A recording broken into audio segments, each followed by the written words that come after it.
Stonehenge took approximately 20 million man-hours to build. For comparison, an average human doesn't live much over 700,000 hours. This is Jack, one of the first builders of Stonehenge. Let's say Jack lived to be 80 years old, which is extremely improbable, but it makes it easier for me to crunch the numbers, thanks. If Jack had spent his entire life, from age 0 to age 80, working on the Stonehenge project, it would have required approximately 28.5 generations of people doing the same thing to complete it. That's next to impossible. To make it more plausible, let's multiply that by 2. After all, Jack wouldn't want to dedicate his entire life to moving stones, and he didn't live to be that old. Thus, we arrive at around 57 generations needed to build Stonehenge. That's not enough room on the screen for me to introduce John, Jack's great-great-great-great, you get the drift, grandson. So it all began around 5,000 years ago with just a simple circular earthen bank and ditch. Fast forward to around 26,000 BCE, and the builders replaced that initial structure with a complex arrangement of wooden posts and brought in around 80 dolerite bloom stones from Wales, which were rearranged at least 3 times. Then, a few hundred years later, they added those massive sarsen stones, each weighing around 25 tons. These enormous sandstone blocks were transported about 19 miles to create a continuous outer circle, with 5 trilithons, 2 upright stones topped with a lintel, forming a horseshoe shape inside. It was a millennium-long building process that demanded years of hard work. So, people must have lived nearby, right? But how would they have found shelter back then? Today, we have houses for builders on site, small accommodations that serve as temporary housing. But structures like this definitely didn't exist when Stonehenge was constructed, did they? Well, actually, they existed, and some recent archaeological digs near Stonehenge prove it. Archaeologists found this Stone Age eco-home, which is a huge deal since it's one of the earliest settlements in the area. This newly uncovered Mesolithic home dates back to around the year 4300 BCE. Let's take a closer look at this house, shall we? Now, for the walls, people back then used a large fallen tree, its trunk to be more precise. These wooden walls were reinforced with flint, and they even lined the pit left by the uprooted tree with cobblestones. To create the roof, they opted for animal hides, which sounds like a wise choice. They must have provided protection against the unpredictable weather of the British Isles. Now, you might be wondering, the weather in Britain is indeed unpredictable, and it has been that way since time immemorial. So, how did the builders manage throughout most of the year, particularly during the winter months? Well, the answer is simple. There was a hearth on site, which isn't surprising, but the system they employed was quite ingenious. A hearth inside the house would have posed too great a risk, yet bringing hot stones into the dwelling was perfectly safe. While they were hot, they couldn't ignite the building. So they used these stones from the hearth as a heat storage system to keep warm at night. And as a final touch, they even incorporated various stones for decoration. They didn't exactly get a Pinterest house, but it added a touch of elegance for sure. And if you think this discovery is merely about the houses, think again. It significantly changes our understanding of how people lived during that time. This discovery places them in an important prehistoric setting right at the start of the Neolithic area, sparking some interesting questions about whether these early folks could be related to the people who built Stonehenge. But there's a big worry. Experts are concerned that this significant find, along with other buried archaeological sites, could be at risk if the authorities go ahead with plans to build a tunnel to reroute the A303 away from the World Heritage Site. Sure thing the house the scientists found wasn't in perfect shape, and it lacked some crucial elements people use for living. Some of them decayed over time, while others were simply absent. So the scientists took 20 tons of chalk, 5,000 hazel rods, and 3 tons of straw, and used all this to recreate the 4,500-year-old design houses. These new buildings are located close to Stonehenge, which is incredible since in this area, planning permission for even a new cowshed is problematic. So, what are these houses like? Well, first off, there are 4 of them, and they're oval-shaped. They're built on the foundation of real houses that stood there about 4,500 years ago. just around the time the Stonehenge Eco House was going up. The houses aren't very big, they're single-room structures. When it comes to dimensions, it was straightforward to estimate since we could gauge the size of the roof and the height of the walls based on the foundations. Each side measures about 16 feet. However, the roof structure remains a bit of a mystery. There were a few differing thatching techniques back then, so pinpointing the exact method used for these dwellings is kind of a guessing game. For now, we think it involves knotted or tied straw carefully secured onto a hazel-woven frame. When fires are lit, the smoke from the hearth wafts up through the thatched roof. Now, remember those 20 tons of chalk? That was needed for the floors and walls. The white chalk walls and floors reflect sunlight and capture heat from the fire. But here's the kicker. The builders encountered a challenge because the ground was so waterlogged that some of the chalk floors took weeks to dry out. By the time they should have been bone dry, they were still as sticky as chewing gum. Now, it's safe to say people 4,500 years ago faced similar struggles, and we can really appreciate what they went through while building their homes. The final layer of daub was applied using rags, giving a smooth, almost shiny finish that looks surprisingly classy. The interiors are furnished with wooden and wicker beds and shelves, along with clay pots and jars, all centered around a cozy hearth. The spaces feel surprisingly roomy and are filled with light that streams in through the thatched roof, bouncing off those white walls. Plus, the woven furniture adds a nice touch of authenticity to the vibe. The fires have been lit, and the first meal, bread crafted from flour ground on a stone mill next to the hearth, has been prepared. Those who tried the bread were pleasantly surprised by its flavor, finding it quite tasty. Now, here comes the bummer. Those who recreated the houses did cheat a little. While the materials used were authentic, the tools weren't. They used cement mixers to mix the daub, wheelbarrows to transport the timber, and logs by the hearth were split with steel axes instead of stone ones. Still, the builders aren't professionals, they're volunteers. So I think a bit of cheating is totally cool in this case. There are other volunteers on site who are more than happy to chat about the daily activities of the Stonehenge builders, from grinding grain with a quern to making rope from rushes. But these houses and the Eco House aren't the only remarkable things in the Stonehenge area. Some years ago, archaeologists uncovered a burial site close to Stonehenge that predates the monument itself. This Neolithic long barrow, dating back approximately 56 to 5,700 years, likely contains the remains of some of Britain's earliest inhabitants. The burial site was identified through aerial images that revealed its distinct shape beneath the crops. Salisbury Plain is rich with ancient sites, including Stonehenge, various mounds, and monuments. The area has remained undisturbed over the centuries, which is likely why so many ancient structures are still intact. This discovery also shows a significant shift in human lifestyle during that era, marking a transition from a nomadic existence to settled farming and animal husbandry, much like the Eco House itself. The long barrow in question measures about 85 feet long and 65 feet wide, though much of its above-ground structure has been lost to farming over the years. If this site is like others in the vicinity, it contains the remains of 30 to 50 individuals, along with cow skulls, which were significant to those early communities. You've just reached your perfect spot on a deserted beach. It's so quiet here that you start to doze off. But as you open your eyes, you are shocked. Wait a minute, is that an actual house that's just been washed up on the shore?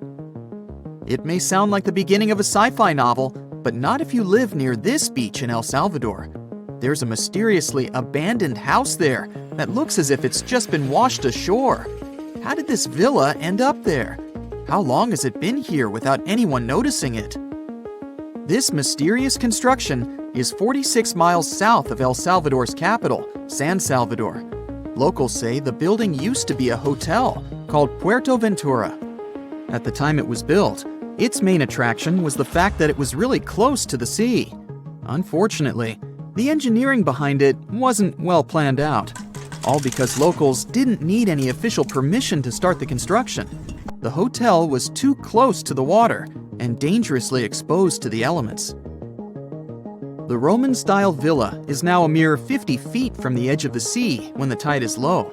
It can only be accessed in the morning because later, the tides fill the first floor with salt water. What's now left of the hotel looks like the ruins of a 2-story house. The front part is very impressive, with Roman-type pillars. It also has wide windows on the second floor. You can still see parts of the iron structures and remains of what used to be the gateway to the second floor. There are some bleachers at the top of the building. They're sometimes used by tourists. More and more people are now browsing the area, taking photos, even though the building is obviously not safe for climbing. There's little information on how long it's been sitting in its current location, but some locals say it's been there for at least 20 years. It had remained a local secret for years before it was discovered by a TikTok user in 2021. But that doesn't answer the question. How did the hotel end up in another location altogether? This is where things become a little fuzzy. While some locals say that the building was abandoned decades ago, others claim it was deserted after Hurricane Mitch hit the area back in 1998. Hurricane Mitch was one of the most dangerous weather phenomena to ever hit Central America. During the storm, the winds traveled at 178 miles per hour, and the hurricane itself lasted for about 15 hours. It was also the cause of a huge amount of rainfall, which resulted in floods and many dangerous landslides. Being built so close to the shoreline, the former hotel had little chance of surviving the extreme weather conditions, so it must have been literally displaced. After sitting under the sun, you might start dreaming of some snowballs getting washed ashore, to even out the temperature. I'm not kidding. This strange natural phenomenon did happen back in 2016. It resulted in about 11 miles of the coast of the Gulf of Ob in West Siberia getting covered with huge snowballs. Because of the low temperatures, small pieces of ice started to form in the water. Afterward, the wind and waves rolled them into giant snowballs. Some of them were the size of a tennis ball, but others were up to 3 feet wide.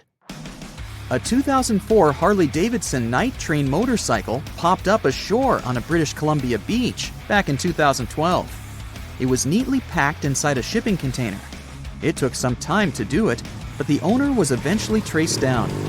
His name was Ikuyo Yokoyama, and he lost his motorcycle after a tsunami struck Japan on March 11, 2011. To get to its final destination, the Harley-Davidson traveled more than 4,000 miles. To celebrate its long journey, Yokoyama donated the bike to the Harley-Davidson Museum in Milwaukee. It's been on display there ever since, in case you want to visit. This strange phenomenon made it look as if someone spilled dish soap all over the beach. But it does happen pretty often in Queensland. Sea foam covers the shore there a couple of times each year. It mostly happens after a storm, when ocean waves move dissolved organic matter around. It's basically like a giant ice cream maker. After Cyclone Debbie back in March of 2017, some beaches actually needed to be closed because of huge amounts of white foam. The wind even brought some of that foam to the nearby towns, making locals believe it was snowing. Would you be surprised to see a 6 by 6 foot rusty metal die washed ashore on your local beach? Because back in 2017, people in Coeur d'Alene in Idaho sure were. It turned out to be an old storage tank. Someone decided to spice it up a bit by adding some white spots to make it look like a die. In 1992, thousands of rubber duckies got stranded at sea after a large container ship that was transporting them was hit by a wave. As you can imagine, the ducks started popping up all over the world, in Hawaii, Alaska, South America, Australia, in Europe, and even in the Arctic. It's estimated that a couple hundred of those unlucky rubber ducks are still out there. Interestingly, they turned out to be very useful to scientists. Based on their movements, researchers can monitor the direction of water currents. If you happen to like dinosaurs, you'll be happy to know sea waters can also bring ashore some fossils. In 2018, a large dinosaur jawbone ended up on the coast of Lilstock Beach in Somerset, England. It used to belong to a dinosaur called Ichthyosaurus. Thanks to this finding, scientists were able to make an impressive discovery. Before, They thought the ichthyosaurus could reach a maximum length of about 69 feet. But after they studied the jawbone, they ended up recalculating the creature's size. They concluded that the ichthyosaurus could grow up to 85 feet. The megalodon was the largest predator in our planet's history. It lived almost all over the globe, except near the poles. How do we know that? Because megalodon teeth keep appearing on beaches every now and then. One staggering megalodon tooth, which was way over 20 inches long, was discovered in a river in Croatia. Since these creatures have been extinct for about 3 million years, their teeth are highly prized by fossil hunters. A giant Lego man that washed ashore is something I never thought I'd hear about. And it turns out it didn't happen just once. There were 4 of these giant Lego men in total, each around 8 feet tall. One was found in England and one in the Netherlands, while the other 2 popped up in Florida and California. It was surely not a coincidence, and after some research, people found out that a Dutch artist was behind this. Ego Leonard started this project as a personal statement campaign. A short film was even made about this, and it was called No Real Than You Are. This sentence was written on each of the 4 Lego men put to sea. A bundle of over 50 letters was washed ashore in New Jersey on a beach in Atlantic Highlands back in 2012. It happened shortly after Hurricane Sandy had struck the area. A 14-year-old boy found the letters and gave them to his mom. She was so touched by them that she decided to carefully dry and return them to their owner. The letters were the correspondence of 2 people named Dorothy and Lynn. They were dated between 1942 and 1948. The last was written a week before their wedding. With the help of an online genealogy site, the woman reached Dorothy and returned the letters to the 88-year-old woman who was living in a retirement home. Imagine you could spend an entire week scanning ancient ruins and taking photographs of the world's most surreal archaeological sites. Would you be up for it? So, let's do some digging. The first stop on your busy itinerary is Southeast Asia. It's home to some pretty cool ruins. You start in Bagan, located in the hinterlands of Myanmar. There are many ways to visit the site, and you're glad you've booked 2 different experiences. The first one is a hot air balloon trip at sunrise. Right before dawn, you board the balloon, and as soon as the sun starts to appear on the horizon, you begin your flight over the marvelous area.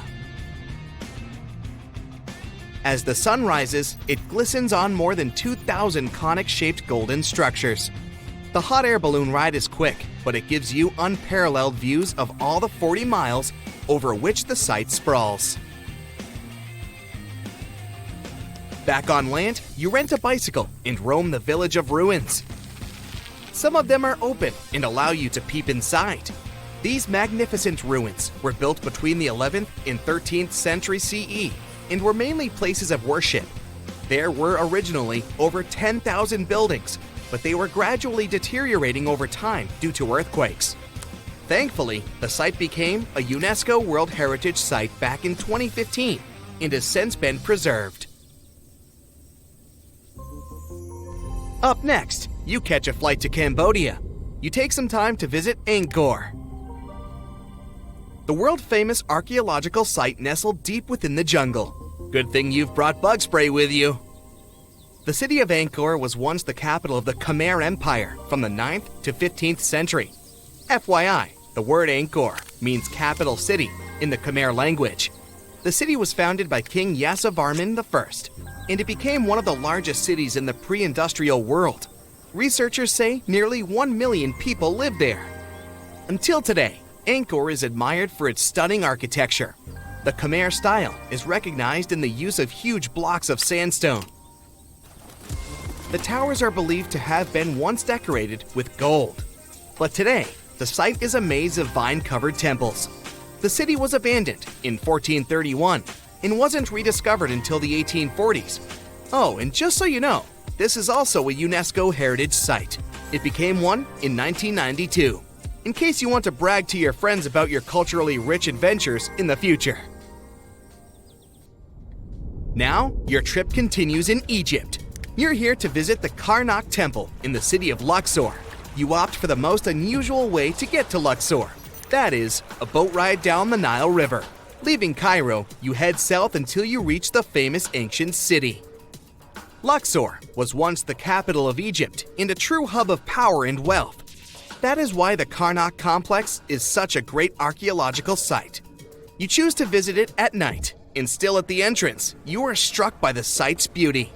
In the evening, artificial lights cast a golden glow on the temple statues and stone columns. The temple is huge and was built mainly around the 18th and 19th centuries BCE. Each Egyptian pharaoh from that period left their own architectural mark on the site. The highlight of this tour is taking a walk through the Avenue of Sphinxes and discovering the Great Hypostyle Hall. This hall is filled with towering pylons and solid sandstone columns, a true wonder. From Egypt, you head down to Jordan. Now, if you like terracotta landscapes, you've come to the right place. The city of Petra is a marvel of the ancient world.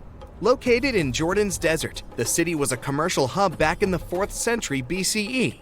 The Nabateans, an Arab Bedouin tribe, lived in the so-called Rose City and thrived for many years, having accumulated a significant amount of wealth. The city was known for its innovative water management system, which made the region inhabitable. And yes, you'll catch a glimpse of its ruins on your tour. The rock-carved gate-like structure Petra is famous for what is called the Pharaoh's Treasury. It stands at the main entrance to the site and is said to have a treasure hidden beneath it. Don't forget to stand right beneath it and take one of those classic pictures for social media. Once Petra has been ticked off the list, you fly to southern Europe. More specifically, to the tip of the Italian boot. You have a day trip scheduled to visit the ruins of Pompeii. Pompeii can be reached by car from the city of Naples. It's home to the eerie yet well-preserved ruins of a city that was once engulfed by lava. When Mount Vesuvius erupted in 79 CE, it left the city of Pompeii completely buried under millions of tons of volcanic ash. The ancient city was first discovered by beneath the volcanic rock in the 16th century, but it was first cleared from debris in the 1870s. Today, you'll be able to walk down the streets of these ancient Roman ruins and imagine what the town looked like in its heyday. Pompeii was a vibrant and rich municipality. The site's ruins revealed that many areas of Pompeii had boasted impressive bakeries, markets, and even houses with balconies, which were a sign of great wealth at the time. And believe it or not, even some artworks survived the eruption. Archaeologists found well-preserved frescoes and murals with mythological creatures. All this indicates that members of the high society lived there. The city even had thermal baths and showers made from luxurious materials. While you're still in Europe, you'll hop over to visit the iconic Stonehenge. It's a perfect day trip if you stay in the city of London, just a short train journey away. Stonehenge dots the Salisbury Plain in Wiltshire, England, and is one of the world's most recognized ancient ruins. More than 5,000 years old, these curious stone rings are some of the oldest stone structures on the planet. Created out of sandstone, they are shrouded in misery. Who built them and why is still largely unknown. Popular theories claim that Stonehenge was used as a great solar calendar, built to help people keep track of days, weeks, and months. Talk about hard work to create a mere calendar, huh? In the final leg of your trip will take you to explore the Southern Americas. In Guatemala, in Central America, you'll find ancient Mayan ruins. The lost city of Tikal is a city made of 3,000 buildings, the remains of the capital of the Mayan Empire. You can compare its importance to such cities as London or New York today. The North Acropolis is Tikal's most ancient complex of monuments. Built solely by human hands in 350 BCE, it served as the resting place of kings and chiefs. Back in the day, the step pyramid temples were painted a beautiful red. Mayans loved that color. Today, of course, you'll only see the limestone. You might wonder what made such a great city turn into ruins. Well, archaeologists have no clue about the cause of Tikal's decline. Until today, this question remains unanswered. Was it a drought? Disease? Maybe we'll never know. Are you in the mood for some Mayan ruins? Chichen Itza is an archaeological site with the best preserved pyramids on Earth. Located in Mexico's Yucatan state, this Mayan city is well over 1,500 years old. At its peak, it was home to 35,000 people. The site covers 1.9 square miles and has many ruins spread throughout it. The highlight is El Castilla, a tremendous step temple, rising 80 feet above the ground. Its most peculiar feature is that it has 91 steps on each of its 4 sides, including the upper platform, which makes for 365 steps, the same as the number of days in the solar year. Phew, what an intense trip. Time to head home now and soak it all in. See you next time. The Easter Island giant heads are so popular that they even have their own emoji. Their true meaning has been a mystery for hundreds of years. But it looks like we at least know how they were built and transported to their permanent location. The Moai statues consist of 3 parts: a large yellow body, a red hat or top knot, and white inset eyes with a coral iris. Around 1,000 of them were created. The main bodies of most of the statues were made out of volcanic tuff from a local quarry in what used to be a volcano. The material is easy to carve, but not so easy to transport. That's probably why researchers found over 300 unfinished moai back in the quarry. The rest of them stand in various locations, facing the villages as if watching over the locals. So, it looks like the statues were carved lying on their backs. Then, their creators detached them from the rock, moved them down slope, and set them in a vertical position to finish the work. Once it was done, it was time to get the statue to its platform. Now, if you've ever moved houses, you know how physically hard it is. So, imagine having to move a statue that is about half as heavy as a house without a car or any modern equipment for a distance of 3 miles. The locals must have invented some original way of doing it, and scientists tried to recreate it to guess what it was. They tried pulling moai replicas on wooden sleds. They thought someone could have used palm trees for that purpose, but this theory has been debunked. The most successful experiment so far was wielding ropes to rock the statue down the road in a standing position.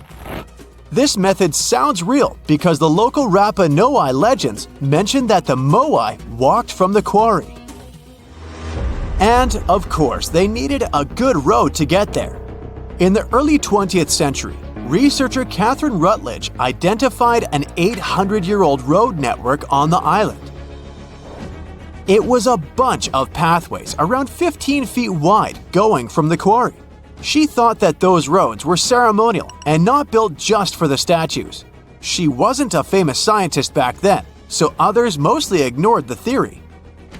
Several decades later, famous Norwegian adventurer and archaeologist Thor Heyerdahl published his theory. He mentioned that the roads were built exclusively to transport the moai, and some of the statues were dropped along the roads for some reason. But in 2010, researchers found that the statues weren't randomly dropped. They actually reached their final destinations, as they were all set on hidden platforms. Plus, the road floor was U-shaped, so pulling massive statues along them wouldn't be easy.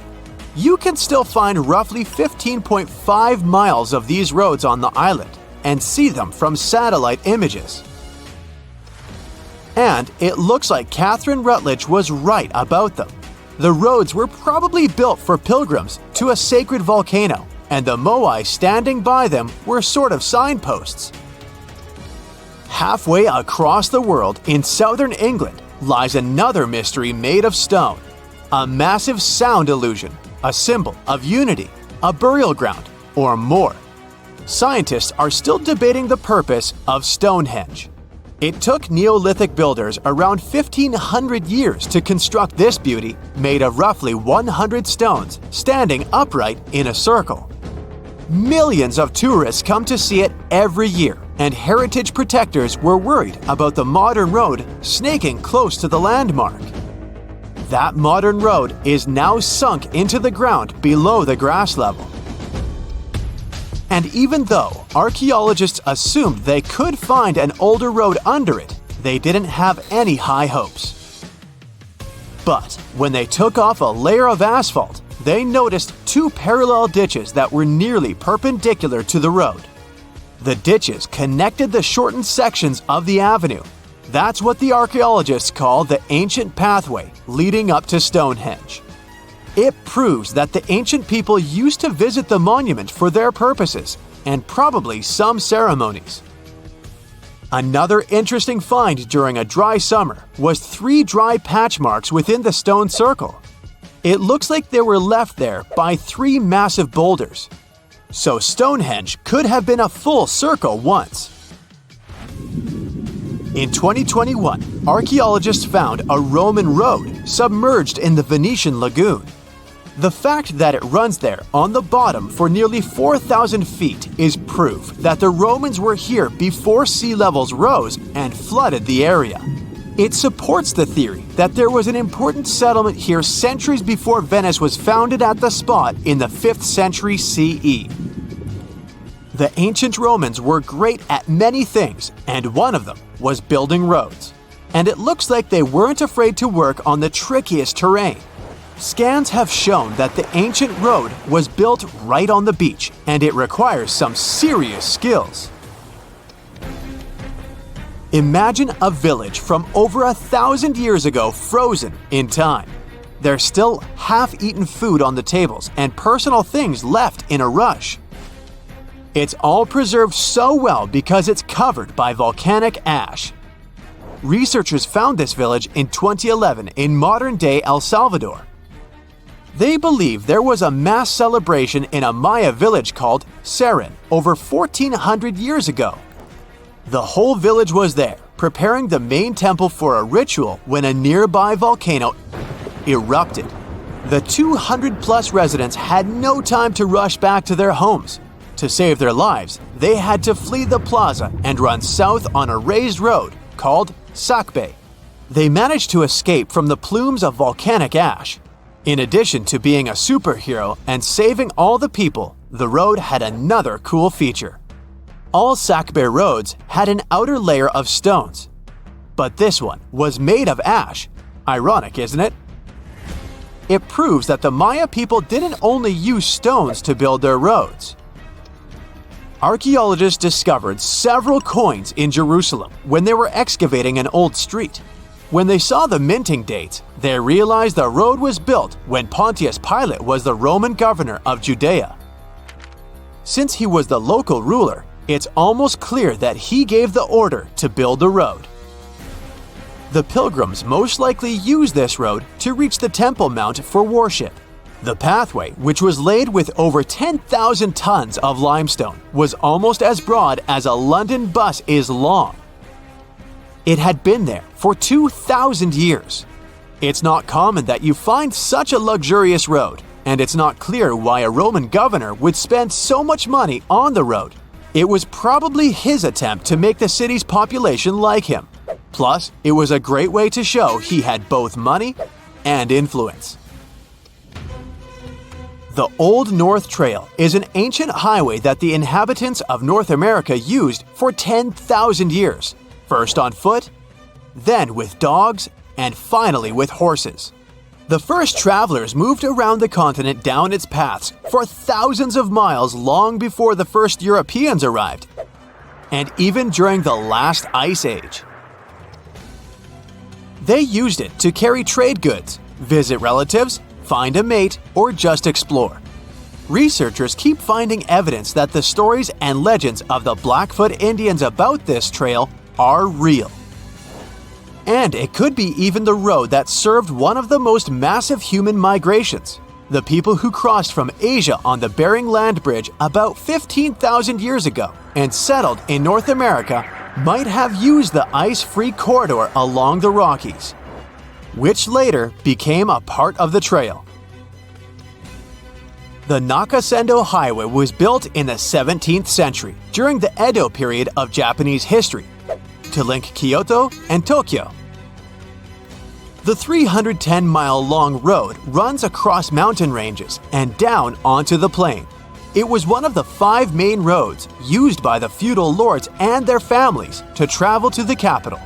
There were 69 post stations on the route where travelers could stay overnight. The road was built for horses and pedestrians, as the Japanese didn't use carts.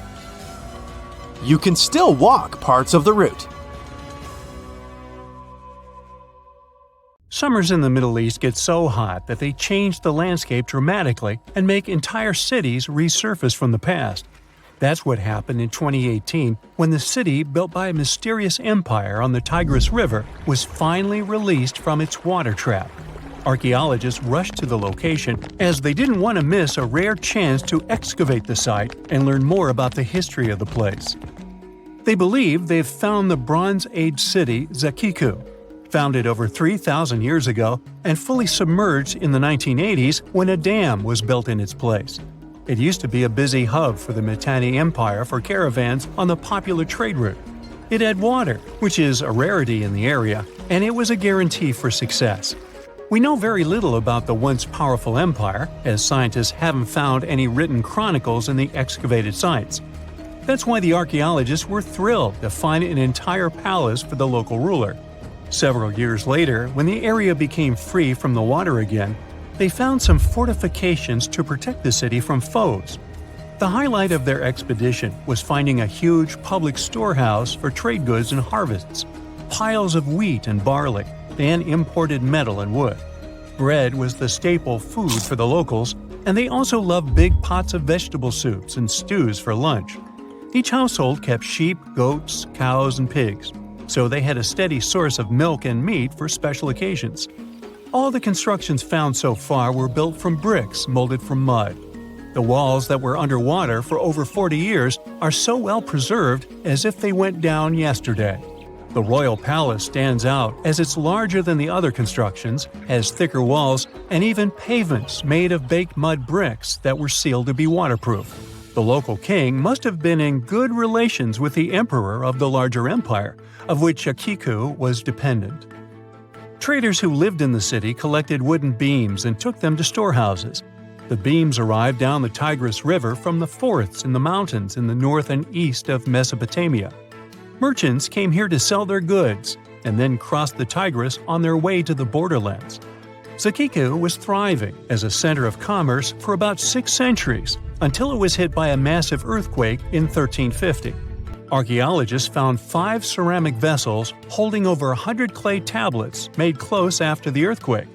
It's almost a miracle that small tablets of unfired clay managed to survive underwater for decades. People who created those must have carved notes on clay while it was still wet. They wrote about anything, from newly stored harvests to notes for other kingdoms. Then they would let the message dry in the sun. Scribes even had to learn a different language so that everyone outside the city could read it. Scientists believe the tablets they found used to be part of a private archive. They hope to decipher the notes to learn more about the history of Zakiku and the whole empire after the terrible earthquake. The damage to the buildings was so enormous that it was impossible to restore Zakiku to its former glory, and if there had been any survivors, they must have left the city. Several decades later, the Assyrians, who also lived in Mesopotamia, settled here. They built their houses on the ruins of the abandoned city and used whatever structures they could find from the previous residents as outer walls. But they stayed here only for 50 years, then decided to build a new capital on more fertile soil to make some good cash from agriculture. Archaeologists working in Zakiku had to halt excavations when the water levels went back up and covered the city. They sealed the ruins in tight-fitting plastic sheets and put stones and gravel on top. They hope it will help protect the priceless site from water erosion and prevent it from disappearing again.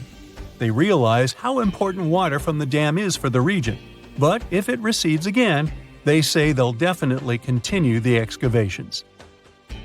There was a bustling community in today's Taklamakan Desert in China around 1,600 years ago. It lived along the Nile River, which ran through the desert for miles and got its water from the melting snow in the mountains.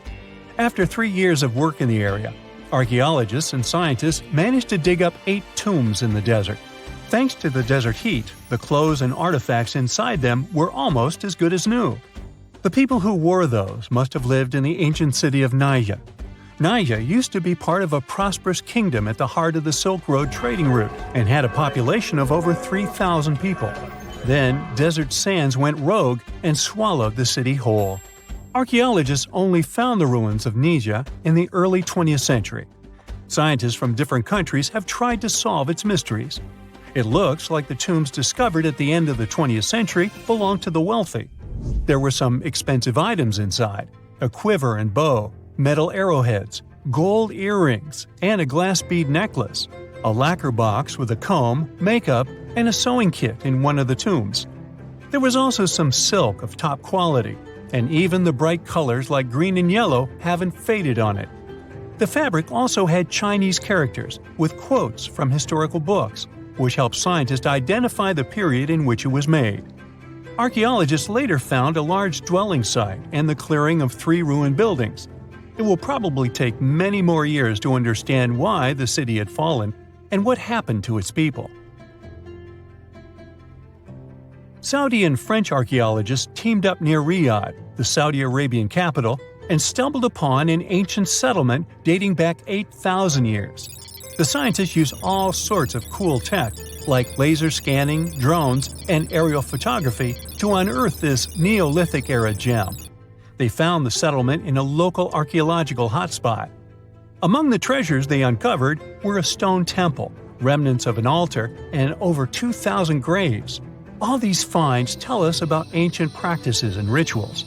The team also found the foundations of 4 massive buildings, corner towers, and open-air courtyards, all with underground reservoirs to store water for agricultural use.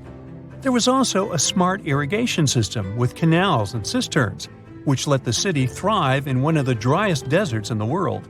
Rock drawings etched into the nearby mountain depicted the daily life of the locals. The excavations have been going on in the area for over 40 years, and scientists still keep finding new artifacts to answer more of their questions. Fishers have stumbled upon ancient bones, tools, and artifacts that are 9,000 years old on the North Sea floor.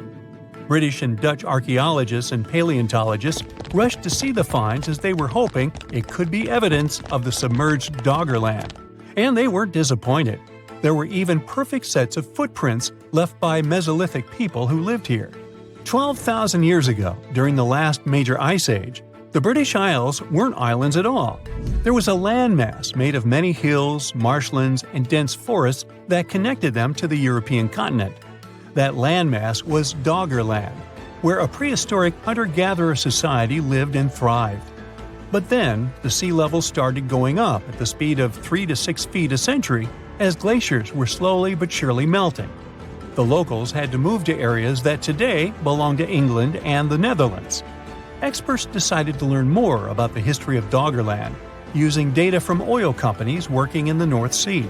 So far, they've created digital models of what the area of 18,000 square miles might have looked like before it vanished beneath the waves. They still need to analyze samples of ancient insects and plants and the DNA of animals to get a full picture. Imagine you can spend an entire week digging in the ground, scanning for ruins, and taking photographs of the world's most surreal archaeological sites. Would you be up for it? Grab your magnifying glasses, and let's do some digging. When in Rome, do as the Romans do. Walk around the city stumbling upon ancient history, So, you're strolling around Esquiline Hill on a sunny afternoon. You have just finished your 3rd gelato when you suddenly see it. The magnificent Domus Aurea, or Golden House, for the non-Latin speakers. The Roman Emperor Nero ordered to build this huge palace back in 64 BCE. The construction finished in 68 BCE. In its glory days, it occupied an area 3 times the size of the Vatican City. The building had gold leaf decor, semi-precious stones, and tons of frescoes. There were over 300 rooms in the palace, some of them overlooking the beautiful vineyard and animal-filled woods nearby. It held an enormous 100-foot statue of Nero himself. The octagonal wall was the grandest construction in the complex.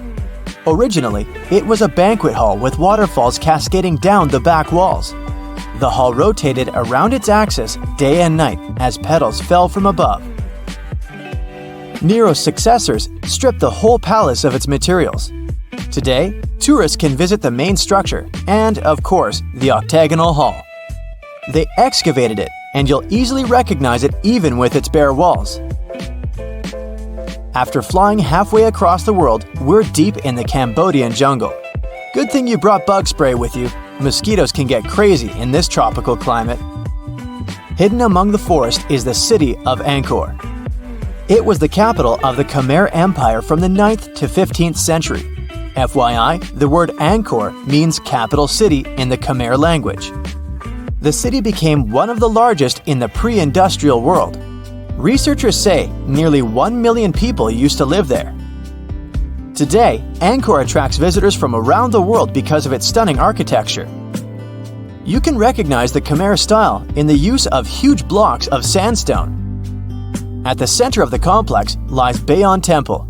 It's decorated with 216 smiling faces, which scientists say are meant to resemble the founder of the Angkor Empire. They believe the towers used to be decorated with gold, but today the site is a maze of vine-covered temples. The city was abandoned in 1431 and wasn't rediscovered until the 1840s. In 1992, they named it a UNESCO World Heritage Site. The United States is not usually synonymous with ruins, but here's one. In the mountainous state of Colorado lies the ancient home place of ancestral Pueblans. Throughout the Mesa Verde National Park, there are over 600 cliff dwellings built by the Pueblans around the 1190s. The Cliff Palace alone had over 150 rooms. It was a multi-story building of sandstone and mud mortar. To arrive at the balcony house, visitors had to climb a 32-foot ladder. There, you can see a mid-sized village of 38 rooms and 2 kivas. Kivas are traditional chambers built by Pueblans for ceremonial purposes. By 1300, the Pueblan occupation of the Mesa Verde ended. Thankfully, the site is open for visits now. If you like terracotta landscapes, you came to the right place. The city of Petra is a marvel of the ancient world. Located in Jordan's desert, the city was a commercial hub back in the 4th century BCE. The Nabateans, an Arab Bedouin tribe, lived in the so-called Rose City and thrived for many years, accumulating a significant amount of wealth.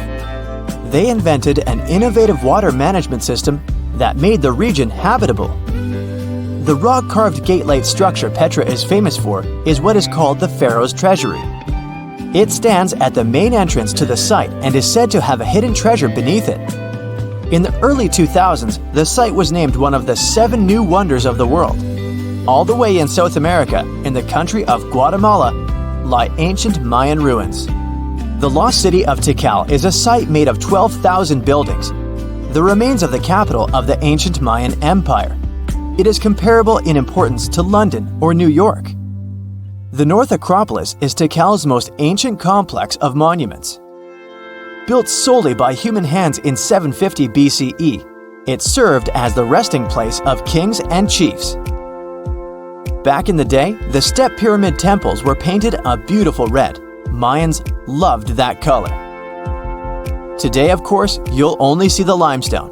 Archaeologists have no clue as to the cause of Tikal's decline. Was it drought, disease, or something else altogether? Located on the left bank of the river Tigris is a strange old ruin, a battered archway.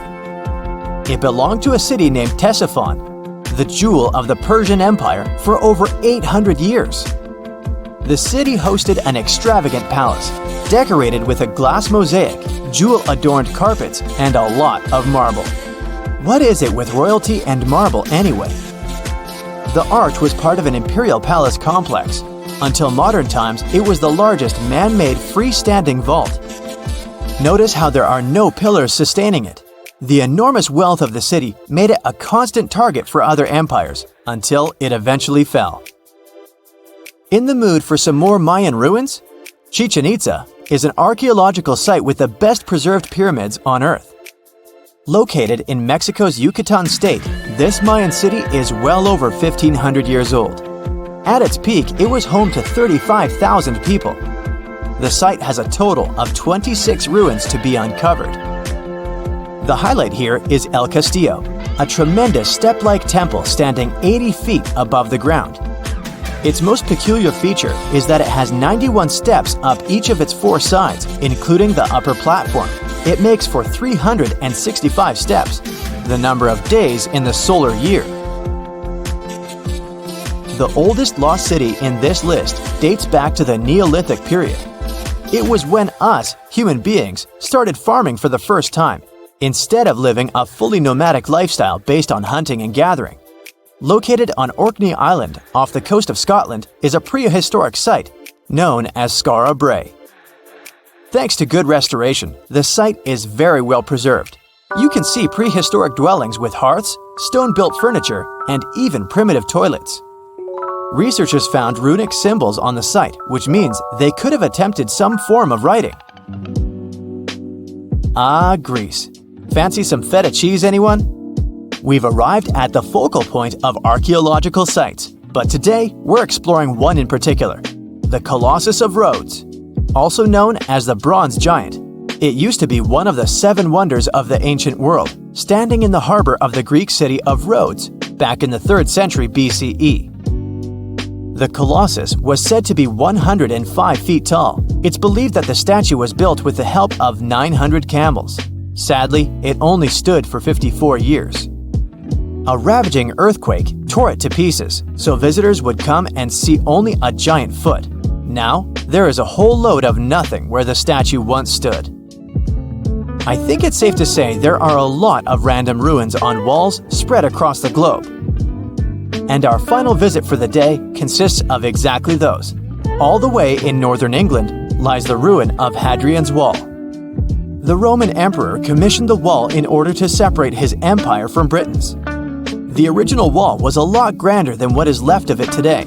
But still, the ruins are pretty impressive. They consist of a 73-mile structure stretching from one coast to the other.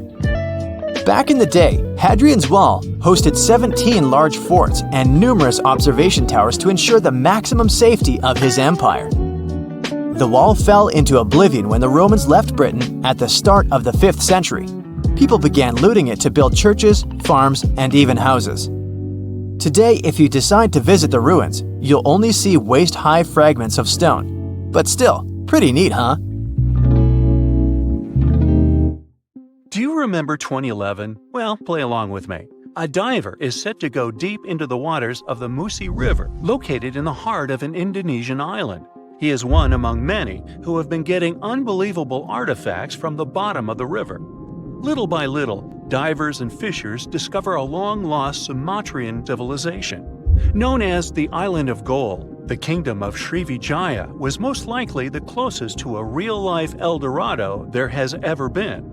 However, it disappeared late in the 13th century, and until recently, researchers didn't even know the exact location of the kingdom. Picture a civilization built on a river, a true water world, according to the archaeologists that have been studying Srivijaya. Houses, markets, and places of worship were built on wooden piles above the level of the water. Citizens moved around like modern-day Venetians in simple boats. Srivijaya was known to be a rich and important kingdom. It existed from the 7th to the 11th century CE. It was part of the Silk Road, and anyone traveling from east to west had to pass through the city.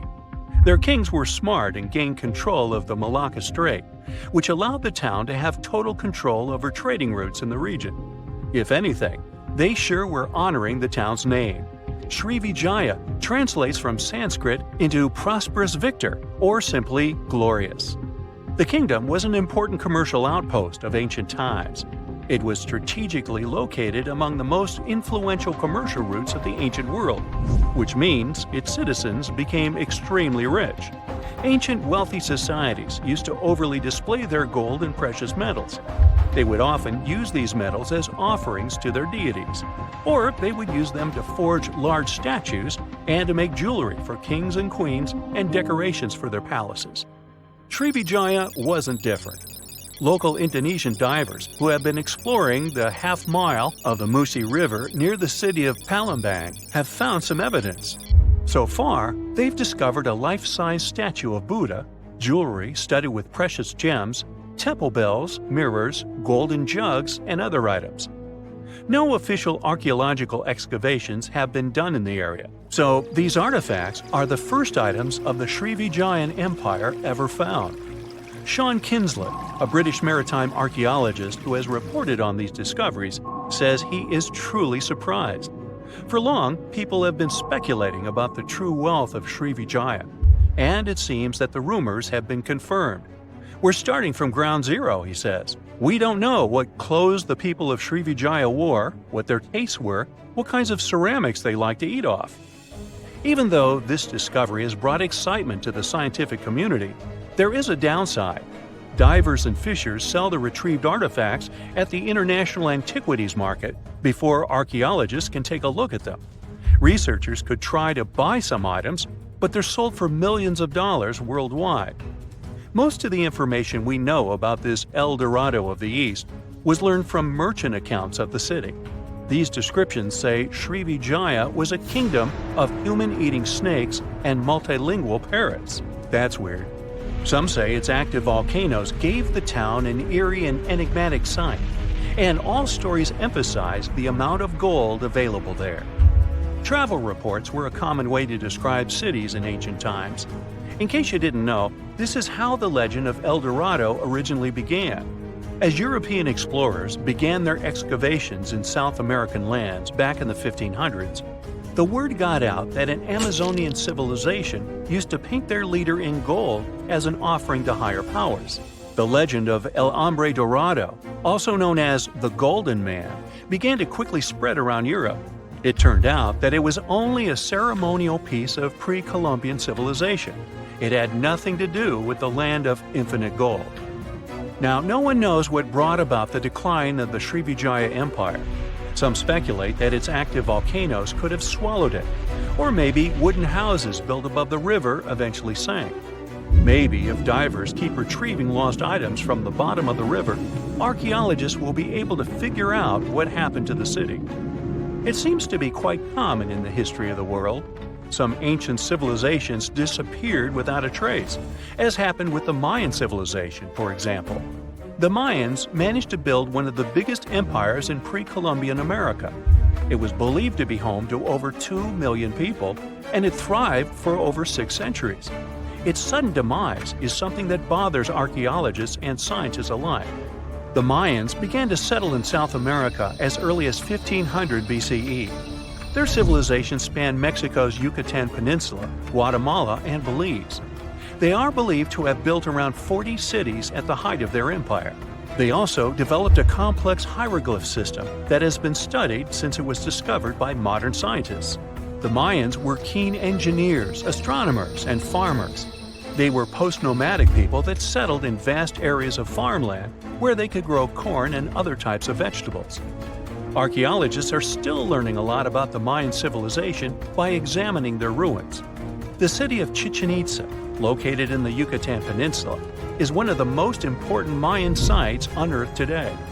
The site is made up of a total of 26 ruins, and it is home to a world-famous pyramid known as El Castillo. It consists of a series of square terraces with stairways on each of the 4 sides of the temple. It was built as an homage to a feathered serpent deity. The Mayans were such architectural geniuses that they managed to build a pyramid that cast a particular shadow. More specifically, in the late afternoon during the spring and fall equinoxes, the pyramid casts several triangular shadows that create the illusion of a feathered serpent crawling down the pyramid. And they created this with none of the tech we have today. The city is so amazing that since 2007, it has been considered one of the 7 wonders of the New World. The Mayan Empire thrived for over 6 centuries due to their wise resource management system and astronomical knowledge. They were able to accurately predict eclipses and, using their rudimentary technology, could even locate Venus and Mars. They had everything to thrive for much longer than they actually did. This is why the Mayans' fall intrigues modern scientists so much. No one has been able to understand completely what led to their demise. That is, until a recent discovery. A study done by NASA claims it can explain what might have happened. Scientists have uncovered a sample of pollen trapped for over 1,200 years in ancient layers of lake sediment, which dates back to the time just before the collapse of the civilization. The analysis has revealed something completely new about the Mayans. Instead of the suspected claims that the Mayans disappeared due to terrible disease or some extended conflict in the region, it could have happened due to deforestation. Perhaps to build their entire empire, they had to cut a lot of trees. Without trees, their soil could have eroded, and all their fertile lands could have slowly and gradually become barren.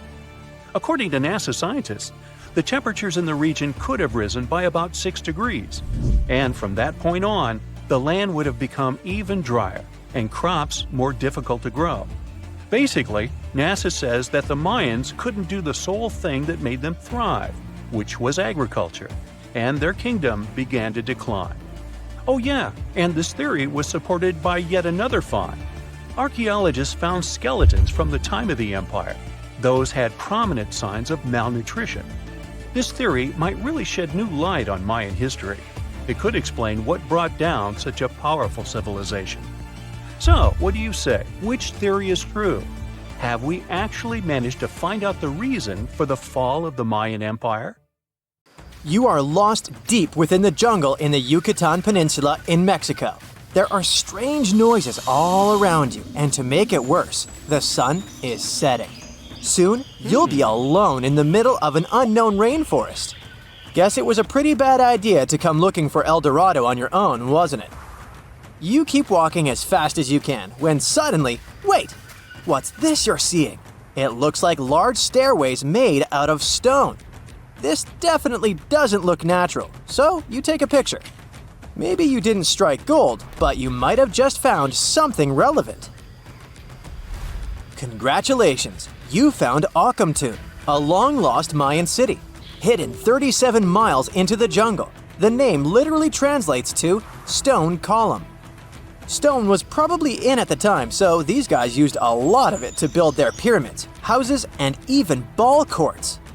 If you ever thought that Europeans invented ball games, think twice. Mayans loved to play ball games for recreational purposes. Akamtun is part of a series of other long-lost Mayan cities that are being discovered with the help of new technology nowadays. We'll talk more about the other ones in a jiffy. Perhaps the biggest surprise of this one is that it was surrounded by wetlands, which is why the city was built on high ground. The city was monumental, covering an area of over 120 acres. That would be as big as 90 football fields right next to each other.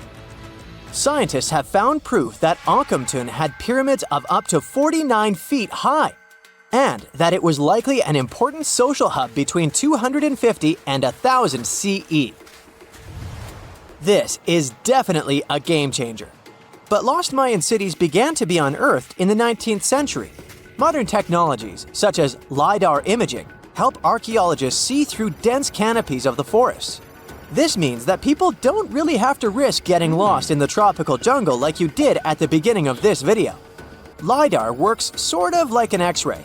It sends out laser beams that can detect any signs of ruins or ancient constructions. According to space archaeologist Sarah Parchak, satellite imagery has been a key player in discovering ancient cities in South America, Egypt, and other places.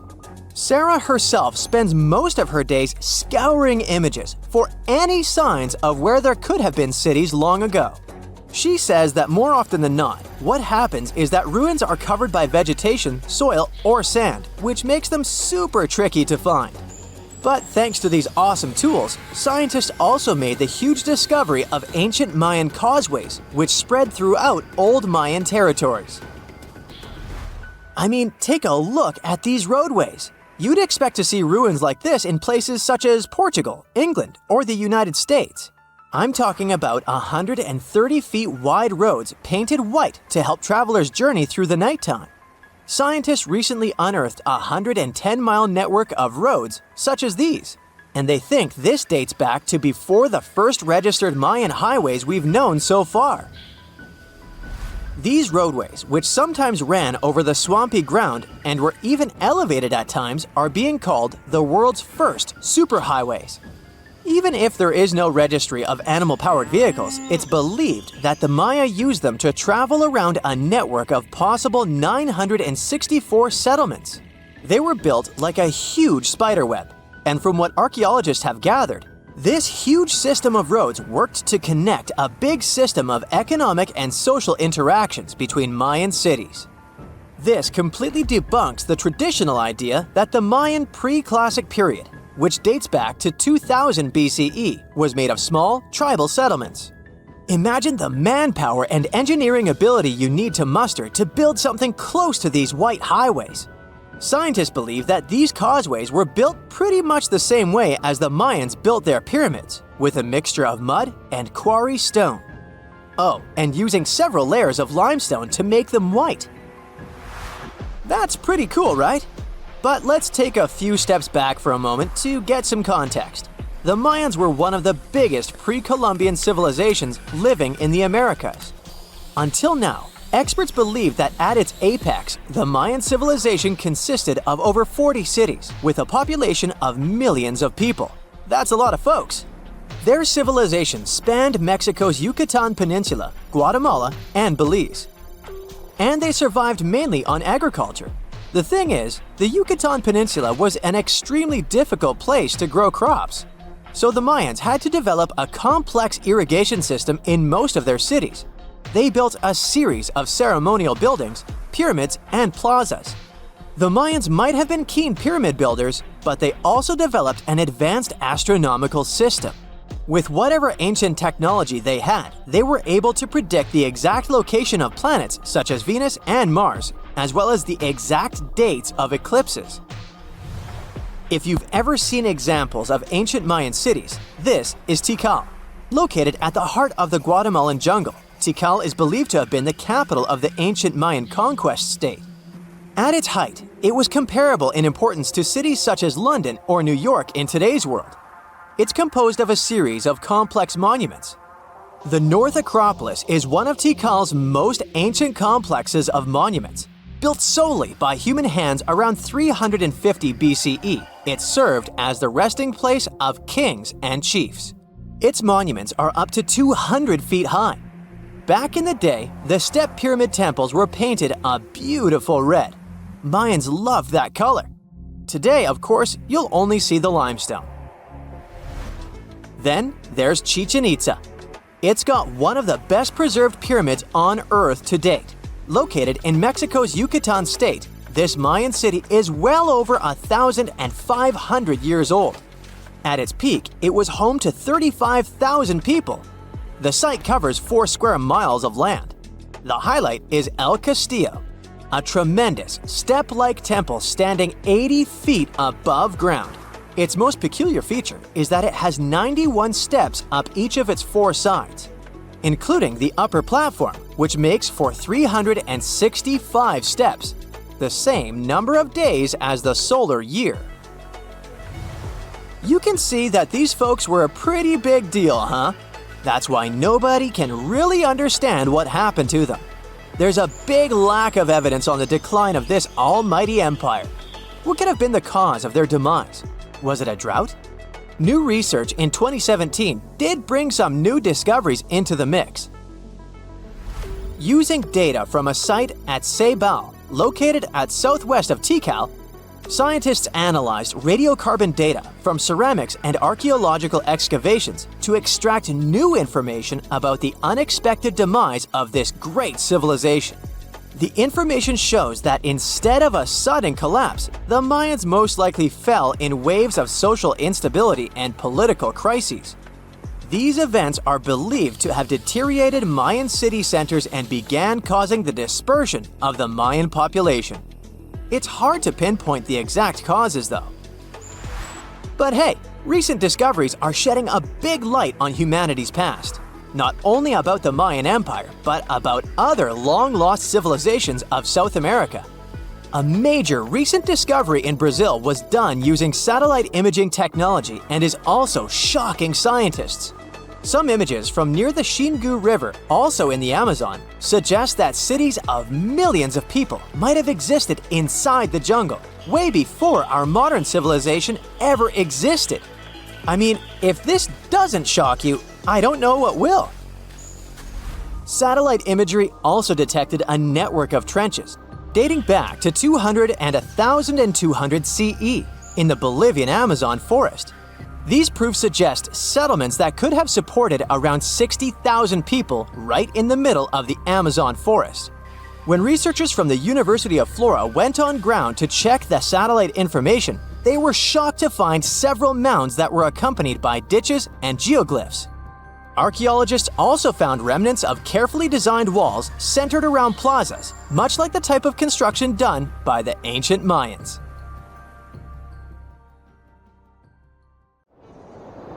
In November 1922, a boy walked through the desert mountains of Egypt and discovered some ancient steps carved into the rock. Subsequently, this find became one of the world's largest and most significant archaeological discoveries. This step was part of Tutankhamun's untouched tomb. Archaeologists found about 5,000 ancient objects, including jewelry, fabrics, painted vases, and funeral masks. You've probably seen one of them. It has become one of the most recognizable attributes of ancient Egypt. More than 100 years have passed since then, and now humanity has finally become close to another large-scale discovery, the tomb of Cleopatra. This queen was the last active ruler of the Ptolemaic Kingdom of Egypt, who sat on the throne from 51 to 30 BCE. There are many ancient records about Cleopatra, her reign, and her unusual personality, but until now, no one has discovered the secrets about her passing away in the burial place. So, one archaeologist, Dr. Kathleen Martinez, has been studying ancient records and temples around Alexandria for decades and concluded that the tomb of the queen should be located under the ancient city of Taposiris Magna, founded in 280 BCE. It was a big city on the northern coast of Egypt where tens of thousands of people were engaged in trade and industry, and it seems that Dr. Martinez's guesses turned out to be correct. She and a group of archaeologists have discovered a secret underground tunnel near Alexandria with a length of about 0.8 miles. It was cut into the rock under Taposiris Magna's temple. During further excavations, they found many things that indicate Cleopatra's tomb lies in the tunnel's depths. It's also possible that she is buried there together with the Roman commander, Mark Antony. According to ancient records, Cleopatra and Mark Antony loved each other and together opposed the Roman Senate, which declared Antony a traitor. The fact that natural disasters have occurred on the territory of Taposiris Magna for thousands of years can complicate the excavations. Earthquakes and floods destroyed the city and possibly flooded its underground tunnels. But archaeologists hope the ancient tomb remains untouched, and that it hides many treasures and records about the royal life of ancient Egypt during the reign of the last dynasty. There's a chance that excavations will go underwater and in the mud. This will require much time and funding, but archaeologists are sure it's worth it. Anyway, it's too early to say that Cleopatra is really buried there, but scientists have found many things in the tunnel that confirm this, including clay pots, dozens of coins with the image of Cleopatra and Alexander the Great, as well as a bust with the image of the Egyptian queen. Cleopatra is still one of the most popular personalities in Egypt, on an equal footing with Ramesses III and Tutankhamun. She inspired many films, paintings, and books, but what made her so popular? She became famous for her inconsistency. She was a beautiful, intelligent ruler who pulled Egypt out of the crisis and made it a prosperous power. Medieval Arabic texts say she knew chemistry, mathematics, and philosophy, and may have written several scientific books. She knew several languages and had excellent diplomatic skills. At the same time, there are many legends that she was a femme fatale who drove many men crazy. However, there's no evidence that her beauty was incomparable. The image of a stunning model was created by Hollywood when it made several films where famous actresses performed the role of Cleopatra. And the Roman Emperor Octavian, the adopted son of Julius Caesar, specially created the image of Cleopatra as an insidious seductress because he was her enemy. Even though she was born in Egypt, Cleopatra wasn't an Egyptian. Her ancestors were Greeks, among whom was one of the generals of Alexander the Great. However, the people of Egypt loved her. She learned the language and was very sensitive to the traditions of this country. She knew the history, mentality, and customs of ancient Egypt well.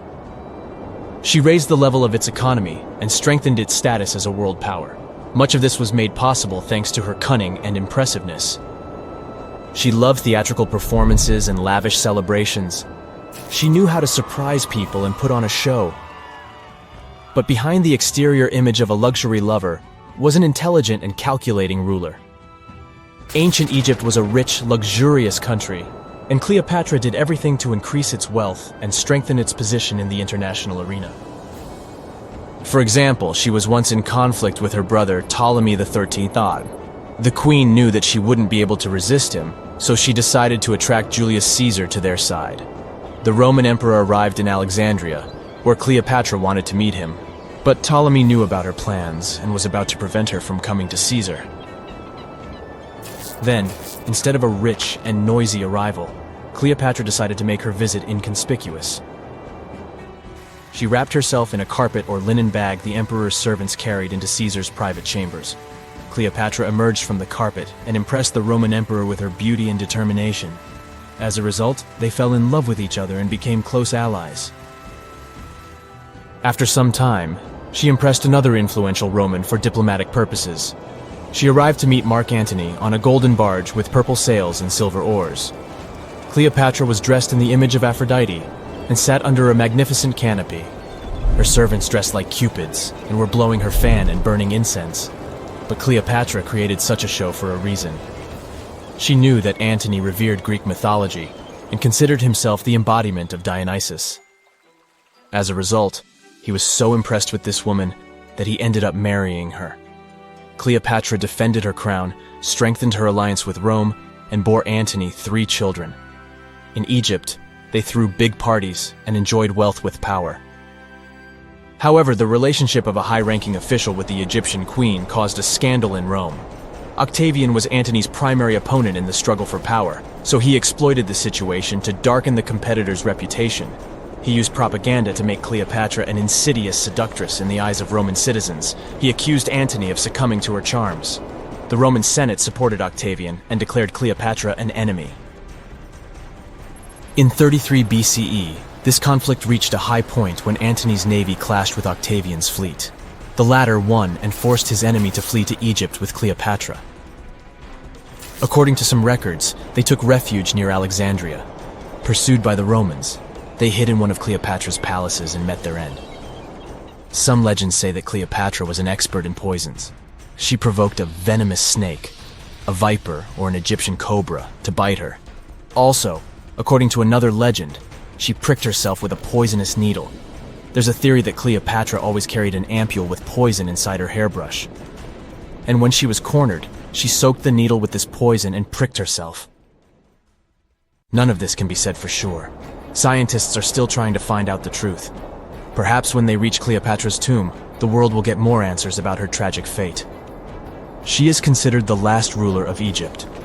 After her passing, Octavian plundered her palaces and temples and returned to Rome, where he became the main emperor. He successfully ruled the country and expanded its borders. His reign ended when he turned 75. World history would have looked different if Cleopatra and Mark Antony hadn't lost that naval battle. By the way, did you know that more time has passed between Cleopatra's reign and Neil Armstrong's flight to the moon than between the reign of the Egyptian queen and the construction of the Great Pyramid of Giza? Armstrong took a step on the Earth satellite in 1969, 38 years after the birth of Cleopatra. And the construction of the pyramid took place in 2560 BCE. Imagine how long the history of ancient Egypt is. Cleopatra is closer to us in time than to the pyramids. Can you tell me what date it is today? Piece of cake. You just look at your smartphone and voila, you immediately know the day, month, and year. But was it always this easy to tell the date? Did the ancient people even have the concept of a year that lasts 365 days? Yes and no. Mayan calendars had cycles. That's close to what we call a year. But the Mayan cycle was much longer, 819 days. And this is where the mystery begins. 819 days compared to what? When does this calendar begin, and when does it end? Scientists were asking themselves this question for decades. They discovered and deciphered the Mayan calendar during the 1940s. Recently, two American scientists, John Linden and Victoria Bricker, came forward with a solution. So, what did they do differently from their predecessors? The duo deciphered the code by broadening their thinking. They expanded the calendar from 819 days to full 45 years. That's 20 times longer than the original cycle. And a pattern started to emerge. This was a major breakthrough because the Maya told time in a complicated way. You can forget about the easy-to-read Arabic numerals we have today. These ancient people used glyphs. These are tiny images that represent characters, something like the icons on your desktop or universal symbols. When you see a little dot with 3 curved lines above it, you know there is a Wi-Fi network available. The Mayan calendar used glyphs that represented animals or natural phenomena. For example, there were symbols for a jaguar and an eagle. Each glyph marked one day. Each cycle is repeated 4 times, 8 and 19 x 4. Let's call these 4 cycles blocks. The Mayas colored each block differently. Scientists thought these colors corresponded to the 4 cardinal directions. Red was east, white, north. West was black, and finally, yellow marked south. But then the 1980s came. Yeah, this was a weird decade. The calculations were all wrong. Researchers determined that the colors were associated with the position of the sun in the sky. It turned out that the color yellow represented the highest point of the sun, which is called a zenith. White was the lowest point, called the nadir. It seems that the calendar showed just how good the ancient Mayas were at astronomy. This is most evident at Chichen Itza. This principal Mayan city is located on the Yucatan Peninsula, Mexico. There stands an impressive step pyramid. It is dedicated to the feathered serpent deity, and its alignment is perfect. Something marvelous happens here twice a year, during the equinoxes, March and September. These are the times when the sun shines directly over the equator. On these 2 dates, the day and night last the same. At the site of the pyramid, sunlight first illuminates the sculpture of the serpent head at the base of the structure. Then it makes its way up the 91 steps. This creates the illusion that a snake is slithering down the pyramid. Even today, people gather to witness the sight. And it must have been more impressive when the Mayas completed the structure 1050-1300 CE. Do you know what a synodic period is? Neither do I. But Mayan astronomers did. A synodic period is the time that passes before a stellar body does a full lap. For example, this is the period between 2 full moons. When you look from Earth, this period lasts roughly 30 days. And the Mayas were looking at the skies non-stop. They carefully noted the synodic periods of all planets. From Venus to Saturn, these ancient astronomers kept records of nearly all celestial bodies. But what does this have to do with their calendar? The American researchers' calculations revealed the link. Let's take the planet closest to the Sun as an example, Mercury. Its synodic period is 117 days. Multiply that by 7 and you get which number? Exactly 8 to 19, when 17 x 7 equals sign 819? Coincidence? Definitely not. Because synodic periods of other planets also neatly match the magical figure 819. But this is not visible from a single Mayan cycle. Scientists had to expand it several times to discover the pattern. There is a reason why no one could decipher the code for so long. They were focused on a single planet. The trick was to add the Mayan calculation for all the planets. Researchers just needed to see the bigger picture. This brings us to the year 2012. Can you remember that some people thought that the world would end on December 21st? That turned out to be a bust. We are alive and well now. But what started this false rumor? The Mayan calendar, of course. You see, these ancient people based their calendar on long periods of all the planets. That included a lot of complicated math and a lot of multiplying. This 2012 was simply the time when their cycle ended. It is known as the long count. This period is the same as our year. For the Mayas, 2012 was something like the 31st of December for us, just an end of a cycle in which they measured time, so there was no need to panic. Those New Year's Eve parties might be a bit wild, but the world doesn't end on January 1st. The Mayas stretched more than their calendar. Rubber was the name of the game. Yes, you've heard it correctly. These ancient people were making different grades of rubber 3,000 years before one famous American did, Charles Goodyear. They would extract natural latex from the rubber tree. This is a milky substance that can be turned into rubber. And they weren't the only ones. Scientists found evidence that their neighbors, the Aztecs and the Olmecs, did the same. But what did they do with rubber? They didn't need car tires, definitely. But it's cool to have a nice pair of sandals for the beach. The Spanish wrote about rubber sole footwear that natives wore. Sadly, scientists still haven't found them. That would be a big step for archaeology. So the Maya were playful with rubber, literally. Researchers guess that they produced balls from latex. These were bouncy and ranged in size from a softball to a soccer ball.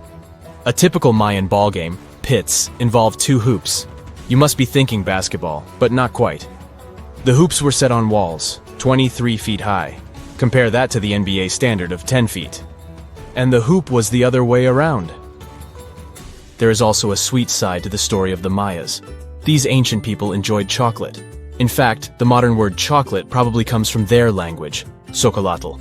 This meant bitter water. Okay, you get the bitter part, but why water? The Mayas didn't produce chocolate in the form we know it today.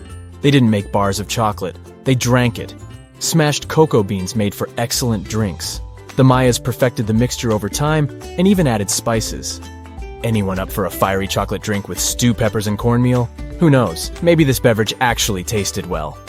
Cocoa beans were sacred and used as a currency. Researchers believe all social classes got to enjoy it. Free chocolate for all sounds nice even today. But where did the Mayas get clean water for their cocoa drinks? From the oldest known filtration system in the Western Hemisphere. It was based on zeolite. These are minerals that contain aluminum and silicone compounds. And guess what? Modern air and water purifiers still use this material. Mayan tech wins yet again. Back in Europe, Roger Bacon developed a sand filtration system in 1627, some 1,800 years after the Mayas. But what about regions without rivers, lakes, or springs? Mayan engineers had it all figured out. Rainwater. They would carve out large reservoirs in the limestone bedrock. Then, they would coat these underground caves with a layer of a watertight material. The final step was to make small channels that collected water from the hills above.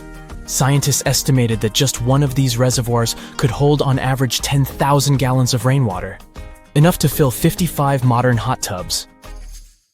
Mirror check. You've got your beige parka on, your chisel is packed, and your overnight plane ride to Saudi Arabia is booked. You know what this means, right?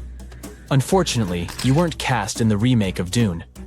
It just means that you're ready to go explore the world's largest desert areas in the hopes of uncovering prehistoric secrets about our ancestors. Let's get one thing straight. If you ever thought that deserts were empty spaces, think again.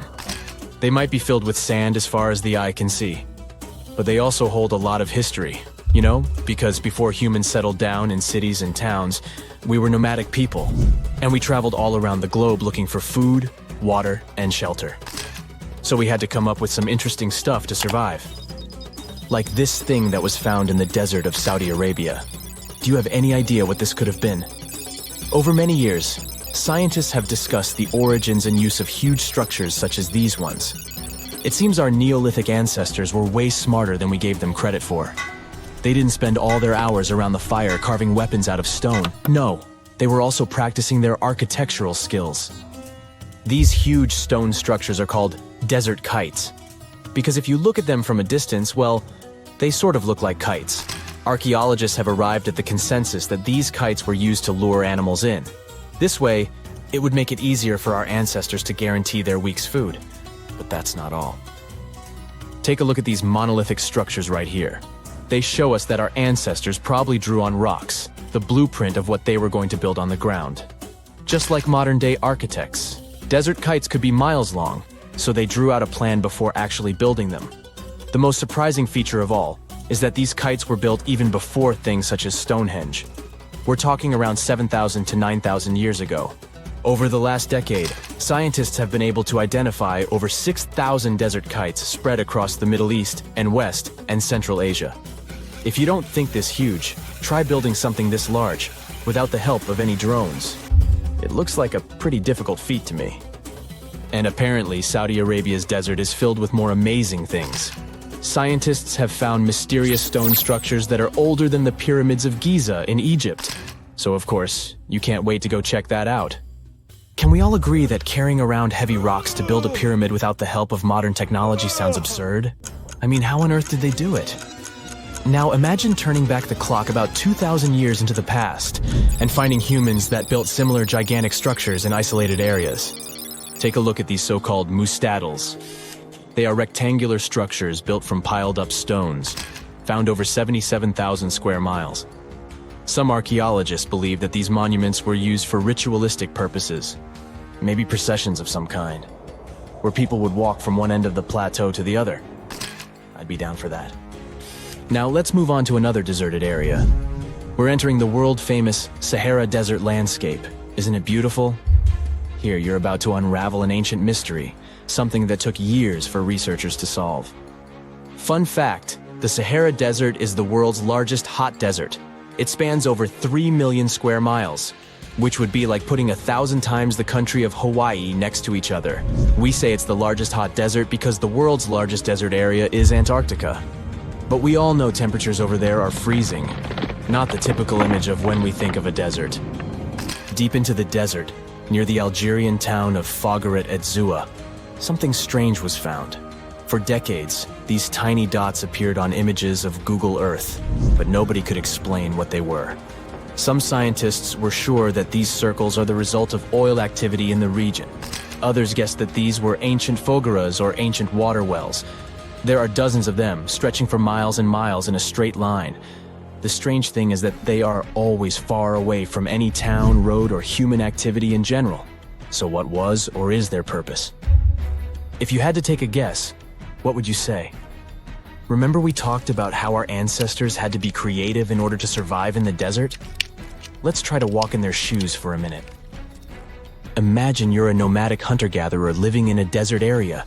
You spend your days basking in the hot sun, trying to count all the grains of sand around you. But you also need to eat and drink water. But how on earth do you get water in a desert?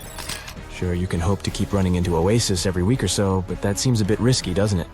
That's why North African people invented the so-called fogeras. The fogeras are a 2,500-year-old irrigation system. Locals would dig deep wells in elevated areas, wells deep enough to tap into underground water. Then, they would dig parallel shafts at regular distances. This way, the water would flow from the main well down into all the shafts and irrigate entire areas. Travelers could stop by the shafts and quench their thirst. They could also raise livestock and tend to crops. Pretty clever, huh? As much as these holes did look like fogaras, a little bit of research would show you that they're not. You see, these shafts were built in a line, and not in a circular shape like the ones we're looking at now. So maybe it has something to do with the second option? Maybe these desert holes were related to oil activity in the region? Let's have a look at the holes up close and personal. From Google Earth, they don't seem that big, but in real life, they are huge craters. The tip to uncovering what they are is hidden beneath the sand. If you were one of the researchers originally uncovering the truth behind this mystery, you would have found something unique hidden in the sand. Old dynamites and vintage sardine cans. Putting the pieces of the puzzle together, scientists found that these sardine cans were a model from the 1950s and 1960s. It seems that entire teams from that decade would camp out while they surveyed the area for oil. And what about the dynamites? These were used for seismic surveying. This is an old technique, used to identify if there is oil and gas beneath the Earth's surface. Still in North Africa, you find out about another desert mystery worth exploring. Near the city of Tiaret, southwest of Algeria's capital, one runs into 13 peculiar monuments. These structures are also called jedars, and yes, I am aware of how much that may sound like a Star Wars reference.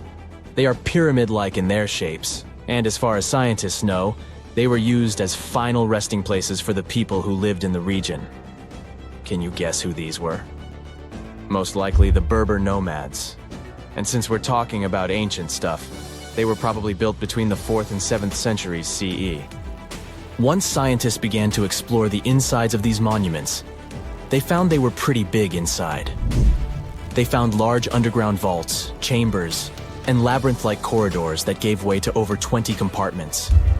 It could take you up to 2 hours to walk around in them, and apparently our ancestors also used its walls to depict images of animals and hunting scenes. There's no definite proof of what these jadars were used for, though. This is so neat, huh? I'm sure that our world's desert is filled with many more mysterious things for us to unravel. I guess I'll see you next time so that we can continue our explorations. You know, there are many doors all around the world that have no keys. Maybe you can guess how to open them. The first destination is, okay, read this, and good luck to you. It's a temple in India. The temple's name comes from this other really long word, which can be translated as the one emerging from the lotus. This temple is one of India's most popular and sacred places. It's one of 108 temples of this word. It dates way back. It was mentioned in Tamil literature in the 6th century. Flash forward to our time. In 2011, the Indian Supreme Court decided to document the valuables of the temple because they had been informed that the place might have been misused. To do so, they had to open the doors that had been closed for centuries. The committee went to the temple and discovered 6 huge secret vaults that held unbelievable treasures. After the chamber doors opened, they found at least $22 billion worth of golden idols, necklaces, and coins. The officials also discovered ceremonial costumes and gold coconut shells with jewels. Plus, they saw large diamonds. Not our understanding of large, though. Some of these precious stones were as large as 110 carats. To put it in perspective, a small solid gold statue from the collection could be worth around $30 million. After this fairy tale-ish treasure had been discovered, the temple got equipped with metal detectors, cameras, and other safety precautions before the first visitors started to arrive. Now, there are a lot of security guards at the temple. But are they protecting the treasure, or is there something more mysterious hiding behind its doors? The temple has 6 chambers, and the valuables are kept there. These rooms are named Chambers A through F. The expedition committee opened 5 of these vaults with significant effort. But the most bizarre thing is that, despite all the efforts involving existing tech, the mysterious Chamber B still wouldn't open. On the side of the door, 2 carved cobras are welcoming you. The door works as a gate. You can easily see it with the unaided eye, just like the doors leading to other chambers. Surprise! Experts discovered 2 more doors behind the first one.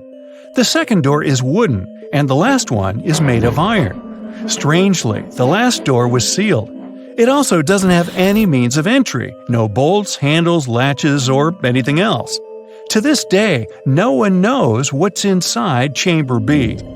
Believers say that opening the door against its will can release into the world unnameable things.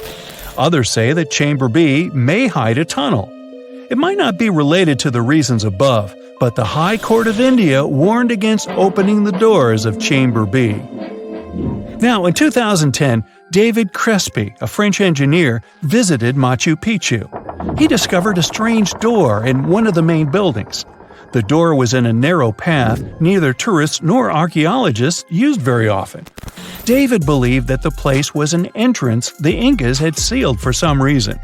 He contacted archaeologists and authorities right away. They promised him to start investigating the area in the near future and let him know about his potential discovery. Well, months passed, but he didn't get any news. No response to his emails and calls. In 2011, he found an article by Terry Jameen about Peru.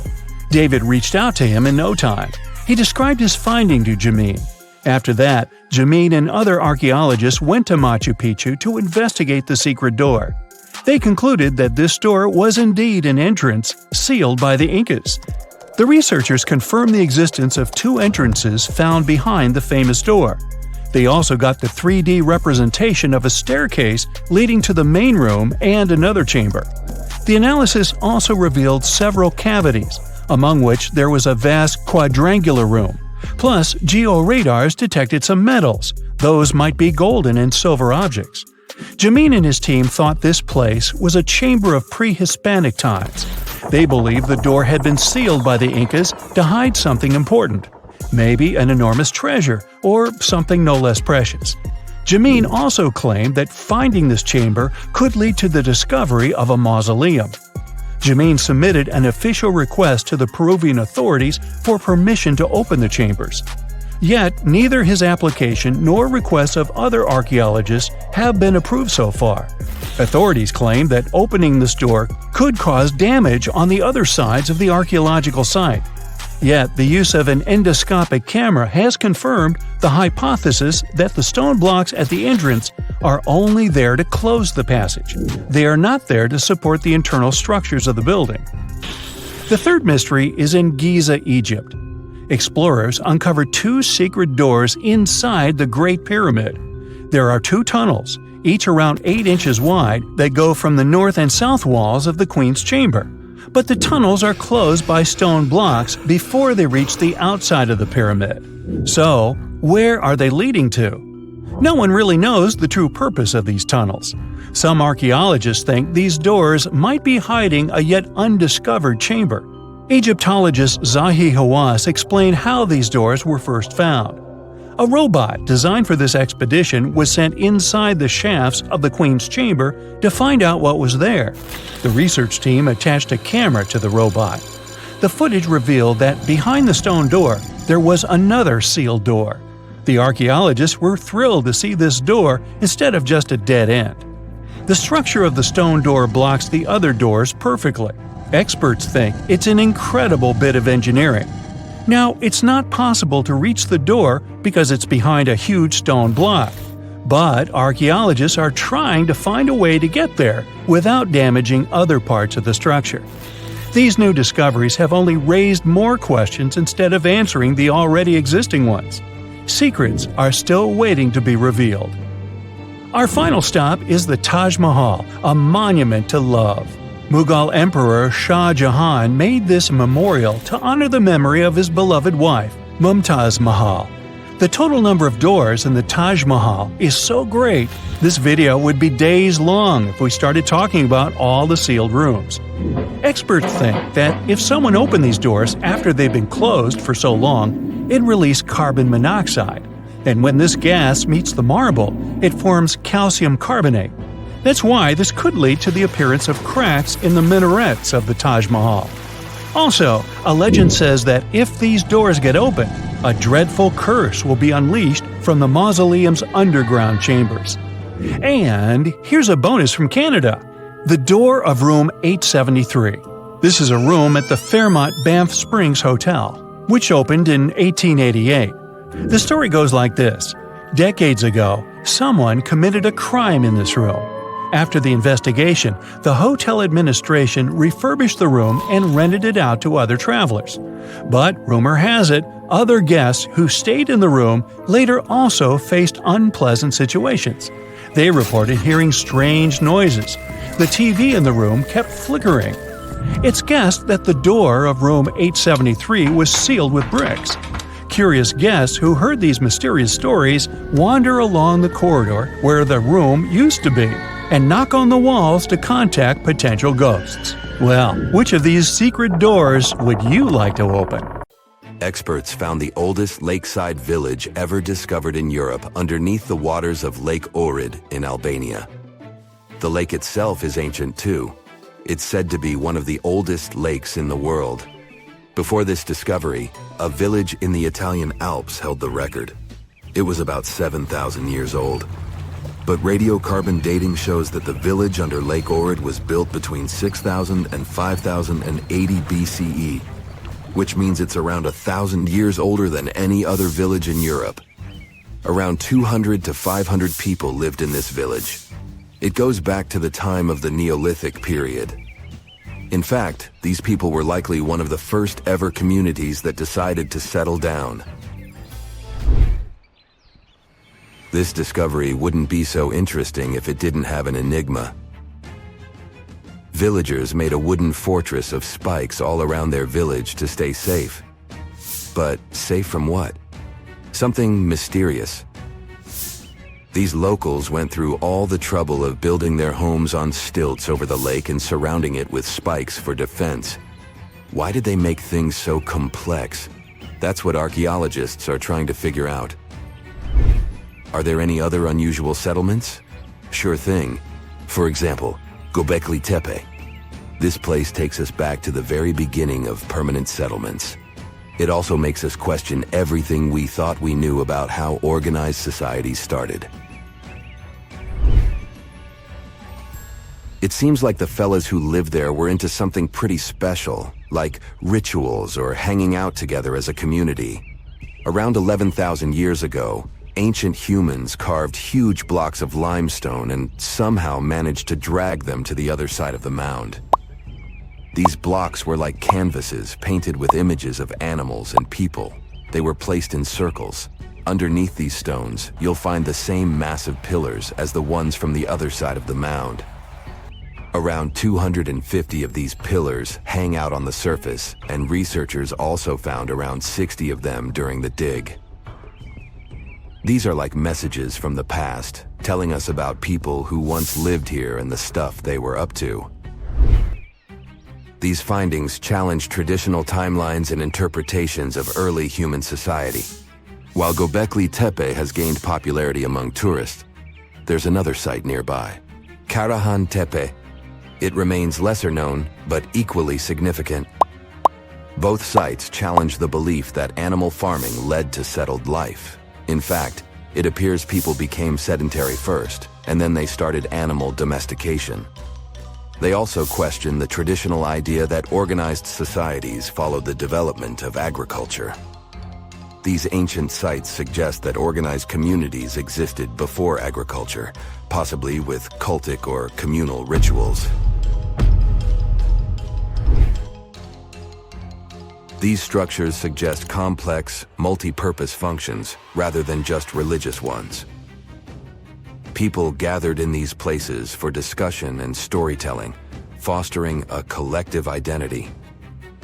These buildings might mark the beginnings of a cohesive community, showing the emergence of horizontal hierarchies and knowledge sharing.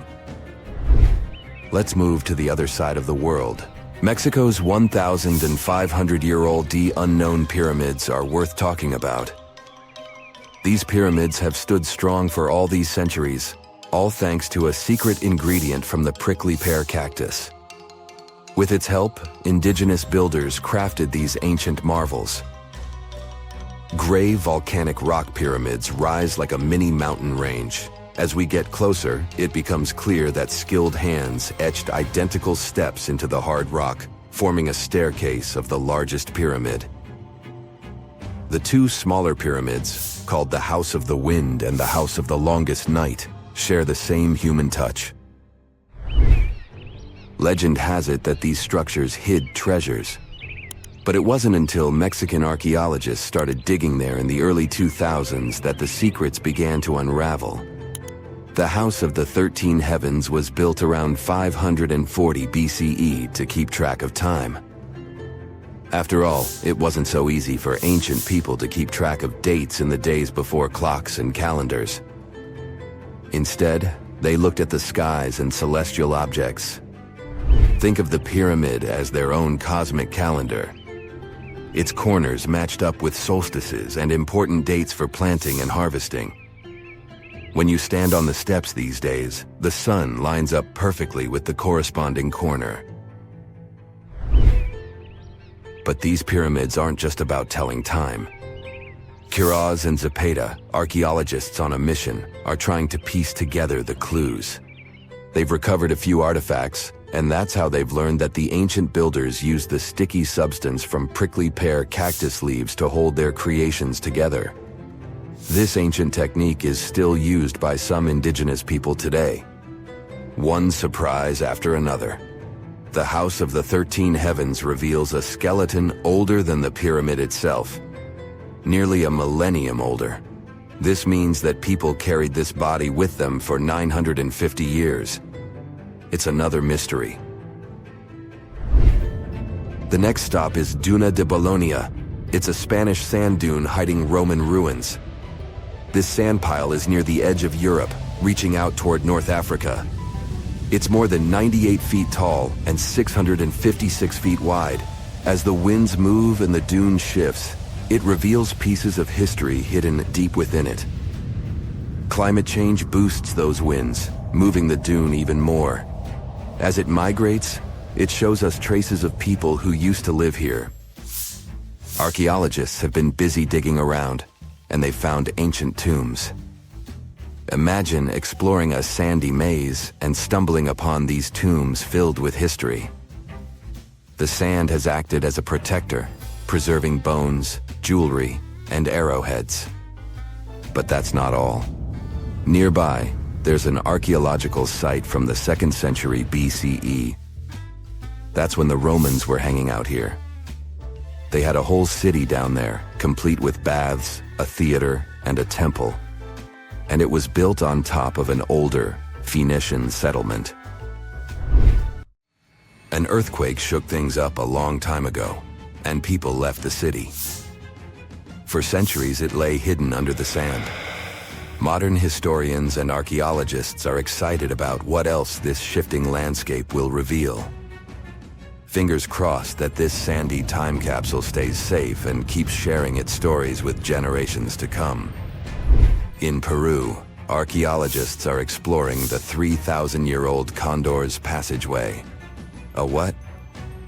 Okay, so archaeologists were digging around a place called Chavan de Huantar, where the Chavan people lived. This place is around 190 miles away from Lima, Peru's capital. So, the Chavan people were advanced artists. They loved drawing birds and wild cats in their paintings, and they went way back, even before the Inca Empire became a big deal. They were some of the first societies that settled down and started farming in Peru's highlands of the Andes Mountains. That's more than 2,000 years before the Incas showed up. Archaeologists found a secret passage in one of the temple buildings. They called it the Condor's Passageway. It was a hidden hallway that had been locked away for ages. Lara Croft would love it there. This passage leads to other rooms inside the temple. It gives us a peek into what life was like then.